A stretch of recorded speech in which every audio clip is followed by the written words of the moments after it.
Efectivamente, tal cual leéis en el título, es el caso real del asesino en serie que os voy a presentar hoy. Lo mucho que noquea el título, bueno, lo que ocurrió con este asesino, puede llegar a hacer que os revuelva el estómago a unos niveles muy pero que muy desagradables. Pero además de que sea algo muy bestia, en este caso voy a dividir esto en dos partes.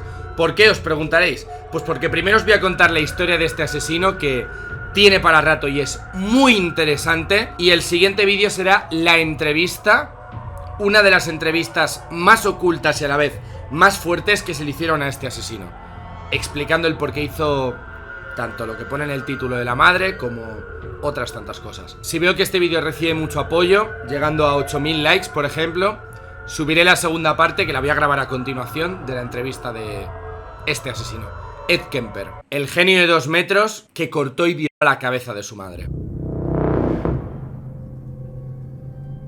Edmundo, con un coeficiente intelectual, por eso mismo se le llama genio, de 145, se convirtió en una leyenda de crónica negra americana, no solamente por lo que él hizo, por los asesinatos, por la forma de actuar y demás, sino por lo que él aprendió en la cárcel. Toda historia empieza por el principio, así que, ¿cómo era Edmundo de pequeño? Una de las historias que de hecho el mismo Edmundo cuenta fue de un día que conversaba con su hermana Susan, a la que le explicaba que tenía sentimientos por una profesora de su colegio, algo muy normal entre chavales, el hecho de que te pueda llegar a gustar a alguien que esté por encima de ti. Esa necesidad de poder que tenemos los seres humanos y que podemos vernos sentidos atraídos sobre todo a tempranas edades. Pero por supuesto, esto es el caso de un asesino en serie, no es un caso del vecino del quinto. ¿Por qué? Pues porque él estaba convencido de que la única forma que existía para poder besarla era matándola primero. Estamos hablando de un niño de estas características que no superaría los 10 años, o sea que ya podemos entender que es una persona que no está bien de la cabeza ya de nacimiento. Los juegos y las pruebas macabras que hacía con su hermana eran a cada cual peor. Llegaban a simular cosas tan fuertes como su propia sentencia de muerte, sentándole a él en una silla, diciéndole que iba a morir automáticamente por este hecho y este otro, o sea, cosas que ni siquiera un niño tendría que saber lo que es una sentencia de muerte. Y que moriría por medio de una silla eléctrica. Con sus hermanas es con quien mantenía mejor relación, en contraposición con su madre, que por supuesto era una mujer de moral un poquito regia y muy estricta, Clarnell Kemper. Trataba a su hijo con desprecio y muchas de las enfermedades mentales se dice que son hereditarias, es decir, si tu madre es propensa a ser esquizofrénica, pues puede ser que tú acabes siendo esquizofrénico. ¿Por qué digo esto? Pues porque empleaba malos tratos con él hasta el punto de que le hacía dormir un montón de veces en el sótano de su casa porque tenía miedo que violase a sus hermanas. Eso lo decía su madre.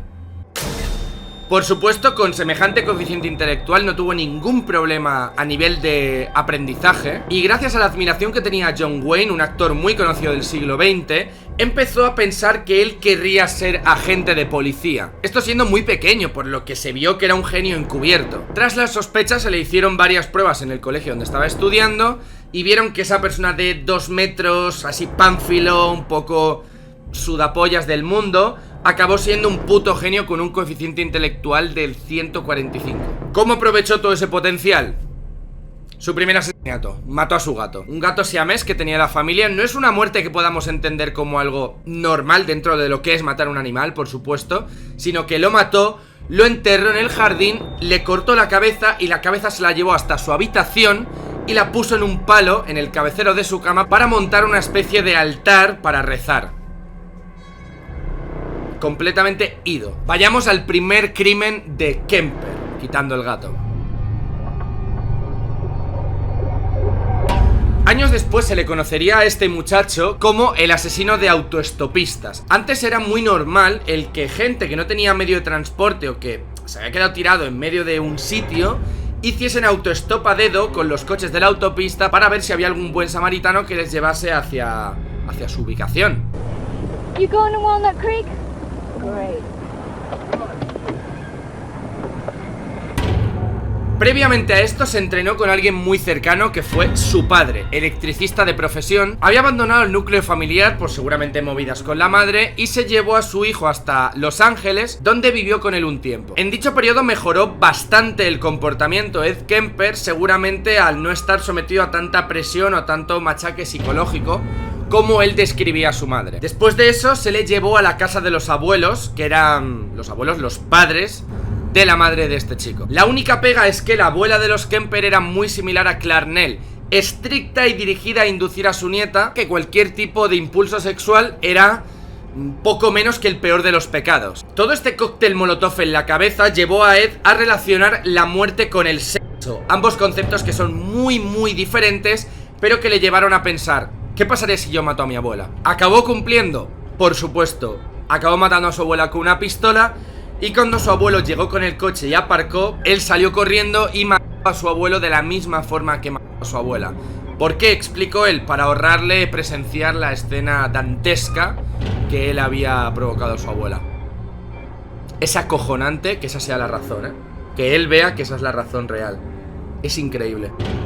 Los médicos y psiquiatras determinaron que Edmundo, cuando era tan pequeño, tenía esquizofrenia paranoide. Durante unos años fue internado en una ala psiquiátrica en un hospital de California, y fue muy inteligente porque se hizo con los manuales que utilizaban los psiquiatras para saber exactamente qué es lo que tenía que responder él en cada prueba, para que dijesen: hostia, este chaval ya está bien mentalmente, sacadle fuera. Lo consiguió, por supuesto. Mucha gente, muchos de los médicos interpretaban, bueno, definían eso como una recuperación milagrosa, y acabaron trasladándole a la casa de su madre, Clarnell. Ed Kemper canalizaba su odio a su madre de la siguiente forma: con ataques homicidas, matando a determinadas chicas. En este caso fue la época de las colegialas. Durante todo este tiempo la madre se había divorciado otras 2 veces, que tampoco es mucho tiempo porque estuvo solamente meses internado en el ala psiquiátrica, y él tenía en su propia cabeza unas definiciones muy extrañas y que chocaban entre sí. Mucha atención: él llegó a decir más de una vez: habría golpeado antes a mi madre si fuera un hombre, pero a la vez le daba absolutamente igual acabar con la vida de una mujer o de un hombre indistintivamente. Es decir, es como que él, el quitarle la vida a alguien no era tan importante como pegar a su madre. Es que es muy fuerte, ¿eh? ¿Y cómo llamaba eso Ed Kemper?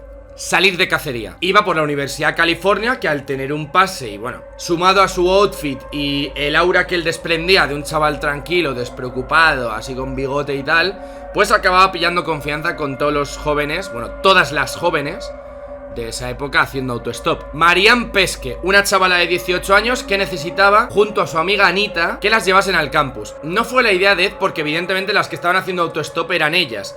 ¿Qué ocurrió? Metió a Anita en el maletero y asesinó a Marianne a puñaladas tras un intento fallido de estrangularla con una bolsa y un cinturón. Palabras textuales de él: le empujé la cabeza hacia atrás y le hice un corte en la garganta. Perdió el conocimiento inmediatamente. Violó los cadáveres de ambas jóvenes antes de desmembrarlos y deshacerse de ellos entre una montaña y el vertedero.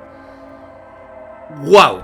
Imaginaos lo rápido que ha escalado el matar de un tiro a tu abuela, que al final es una familiar tuyo, pero pasar de eso, de una muerte rápida y no traumática para tu mente, a acabar violando cadáveres y desmembrando a 2 chavalas, tirándolos a un vertedero, como si fuesen el sobrante de la comida de los cerdos. No se queda ahí. Ed reconoció que volvió a visitar la tumba post-mortem de manera muy frecuente por una especie de enamoramiento enfermizo con Marianne Pesce. El enamoramiento que le había provocado el violar su cadáver. Es que... ¡Wow! Esto mismo lo repitió con Alice Liu, 21 años, Rosalind Thorpe, de 23, y Cindy Schall, de 19. La que más marcó fue Aiko Ko, de 15 años, que, ojo, guardó su cabeza en el maletero del coche el mismo día en el que tenía que comparecer ante el tribunal de examen psiquiátrico de atascadero, por lo que él había salido antes. O sea, qué puta locura, para demostrar que él estaba rehabilitado teniendo la cabeza de una chavala que acababas de matar en el coche. Pero toda historia tiene su final. Vamos con la noche de la catarsis, la noche de la muerte de su madre. Ya era considerado para él mismo y para, bueno, si alguien se enteraba de lo que estaba haciendo, un asesino en serie. Había matado ya 8 chicas, pero esto para él fue como un despertar e hizo que se diese cuenta de que esto no podía seguir así, de que tenía que terminar. Así que esa misma noche, que de hecho esto lo cuenta mucho mejor él en la entrevista, así que si veo que este vídeo tiene mucho apoyo, subiré el vídeo reaccionando a su entrevista, es una locura. Pero en resumidas cuentas, él explica X cosas y cuando justo se acerca donde está su madre en su habitación, se acerca y le corta el cuello sin mediar palabra. La madre no tarda mucho en desconectarse de la vida real y él se tira un rato. Es muy desagradable, pero para poder separar la cabeza de lo que viene siendo el cuello. Todo esto él lo había fantaseado más de una vez, así que palabras textuales de Ed Kemper: violé su cabeza cortada y cuando terminé le puse un estante y le grité durante 1 hora. Cuando terminó, cuando eyaculó, que se me pone la piel de gallina, chaval. Dejó la cabeza de su madre en una estantería y se puso a gritarle a la cabeza toda la rabia que tenía contra su madre durante 1 hora. Pues que además de eso reconoció que se divertía mucho lanzándole dardos al cráneo de su madre. O sea, imaginaos el tiempo que llevaría el cráneo de su madre ahí en la habitación. ¿Qué cojones?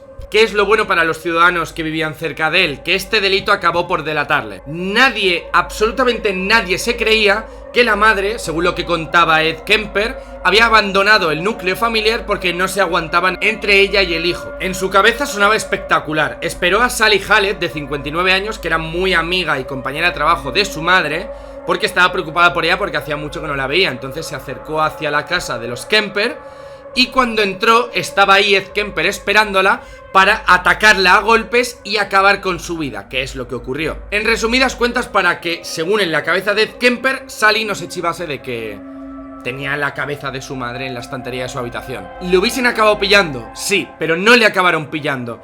Esta última muerte fue como esa catarsis final que él necesitaba para darse cuenta de que quería dejar de seguir matando y que las ganas de seguir matando se le habían absolutamente terminado, y decidió entregarse. En 1973, Ed Kemper fue condenado a cadena perpetua porque no se contemplaba de ninguna de las formas que este señor pisase la calle de nuevo, y me parece lo más normal del mundo. Entendiendo la peligrosidad y que una persona con estas características es muy complicado que realmente deje de matar, porque ese impulso de querer acabar con la vida de alguien puede volverle.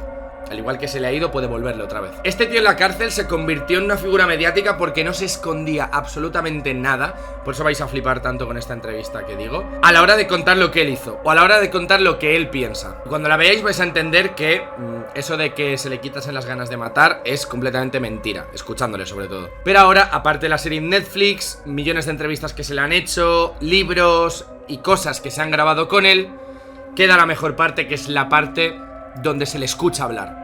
Así que 8000 likes y lo tendréis en el canal. Cada vez me gusta más esta sección, pero a la vez me da más asco y miedo de tener que seguir comentándola, porque es una locura que pueda llegar a existir gente así. No me lo explico.